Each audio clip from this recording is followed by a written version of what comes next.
Aman Benson. Le journal des stratèges. Boris Kalt.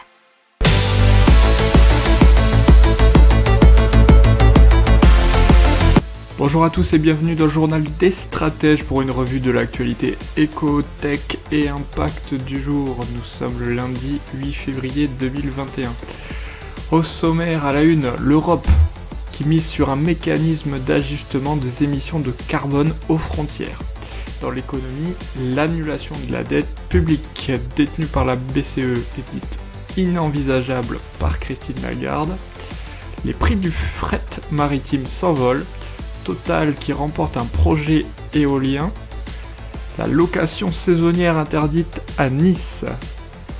Puis on va mixer impact et technologie aujourd'hui avec Life, un producteur d'hydrogène vert, Upcycle qui recycle les déchets alimentaires et Green Phoenix qui utilise nos restes alimentaires pour créer de l'énergie. Voilà, vous écoutez le numéro 42 du journal des stratèges et ça commence tout de suite. Allez, c'est parti. À la une, et l'Europe avec une nouvelle super taxe carbone. C'est donc le vendredi 5 février que la Commission de l'environnement, de la santé publique et de la sécurité alimentaire, ENVI, a au Parlement européen voté un rapport d'initiative intitulé « Vers un mécanisme européen d'ajustement des émissions de carbone aux frontières compatible avec l'Organisation mondiale du commerce ». Un bon petit nom à rallonge. Et l'idée c'est de faire payer le carbone aux portes de l'Europe comme de nouvelles ressources propres pour le budget de l'Union. Alors, déjà, l'été dernier, les 27 chefs de l'État et de gouvernement avaient également indiqué qu'un mécanisme d'ajustement carbone aux frontières pouvait permettre de financer la reconstruction européenne. Ils ont d'ailleurs aussi plaidé pour une contribution dès 2021, donc dans les prochains mois, calculée sur le poids des déchets d'emballage plastique non recyclés, ainsi que pour une taxe numérique, et cela pour 2024, et pour une ressource propre basée sur la taxe sur les transactions financières. Alors la taxe numérique, idée moyennasse, ça va encore se tourner vers le consommateur. Et le poids des déchets d'emballage plastique non recyclés, pareil, il est très probable que les industriels retournent le prix pour le consommateur, donc encore des taxes déguisées. Alors, la piste pour les frontières, c'est de mettre en place un système miroir au système communautaire d'échange de quotas d'émissions de gaz à effet de serre, les ETS, mais cette fois pour le carbone. Cette extension du marché européen du CO2 a été privilégiée par la commission ENVI. Et donc, pour terminer, l'UE s'est donné pour objectif de réduire ses émissions d'au moins 55% en 2030 par rapport à 1990.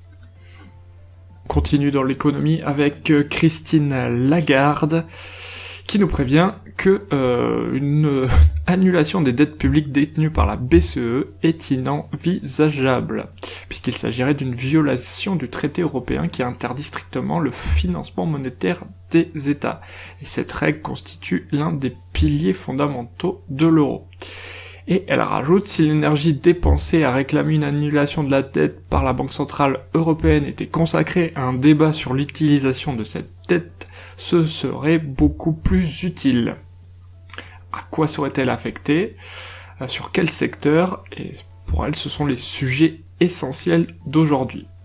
Elle dit que nous allons vers une autre économie, plus numérique, plus verte, plus engagée face au changement climatique et pour le maintien de la biodiversité. Et cette reprise sera créatrice d'emplois et donc fédératrice. Elle rappelle toutefois que nous ne sommes pas à l'abri de risques encore inconnus.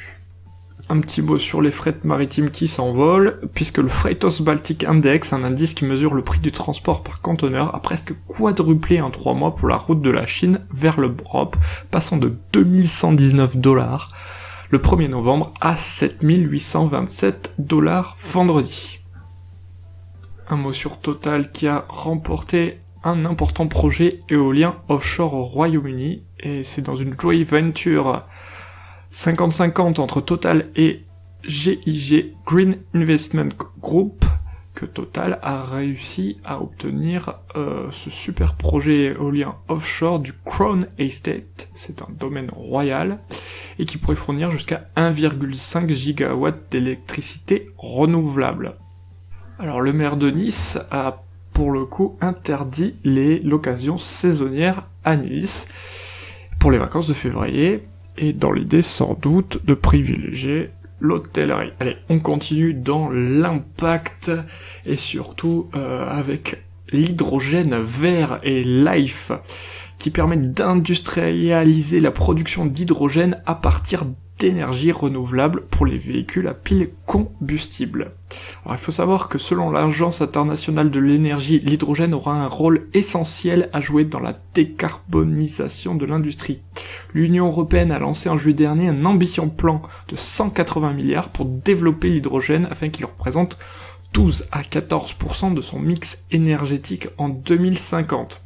Et en France, le gouvernement promet dans son plan de relance de dépenser plus de 7 milliards d'euros sur 10 ans pour en développer la production.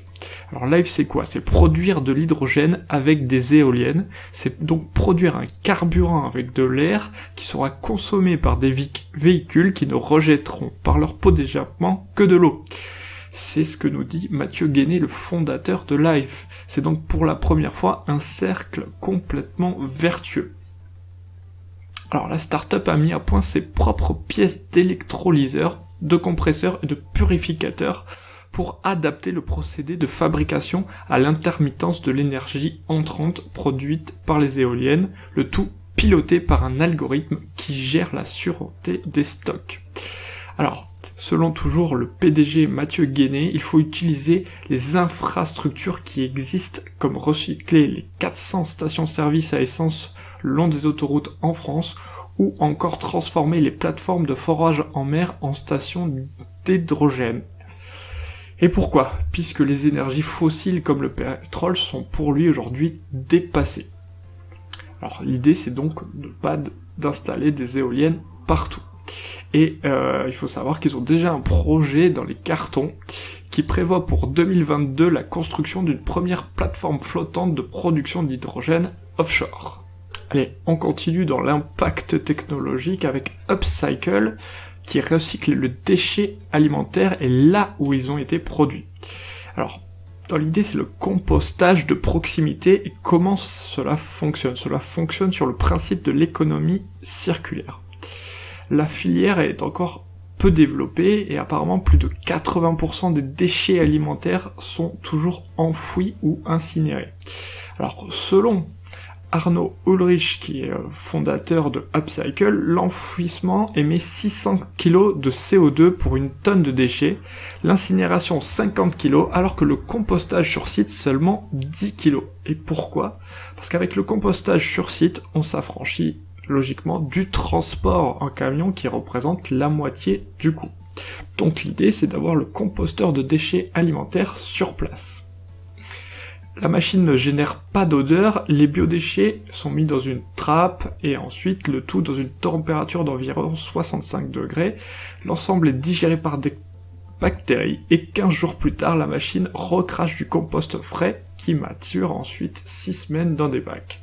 Et la matière est ensuite redistribuée à des jardiniers, maraîchers, pépiniéristes qui l'utilisent comme fertilisant. C'est une PME qui pour l'instant emploie 22 personnes, et propose des solutions clés en main aux collectivités et entreprises. Ils ont vendu une 50aine de composteurs à Système U, Intermarché, Leclerc, mais aussi hôtels et camping. Ils estiment le marché potentiel à 9000 machines en France, mais s'intéressent aussi à l'étranger, puisque dans les prochains mois, ils vont livrer en Belgique, en Suisse, au Maroc ou encore au Rwanda. Allez, on passe à Green Phoenix. C'est une start-up qui propose une collecte de biodéchets afin de les revaloriser. Ils les collectent en vélo, les compostent et ensuite, bien entendu, les revalorisent. Et ils les prennent où? Sur les marchés, mais aussi chez les professionnels. Et c'est pour ça que c'est assez intéressant. Et leur idée, c'est de créer ce digesta pour les cultures agricoles locales, mais à la fin de l'année, ils espèrent créer du biogaz par dégradation de la matière organique. Et ils espèrent bien entendu voir leur activité se consolider et progresser. Voilà, c'est tout pour aujourd'hui, je vous souhaite une excellente journée et je vous dis à demain. Ciao!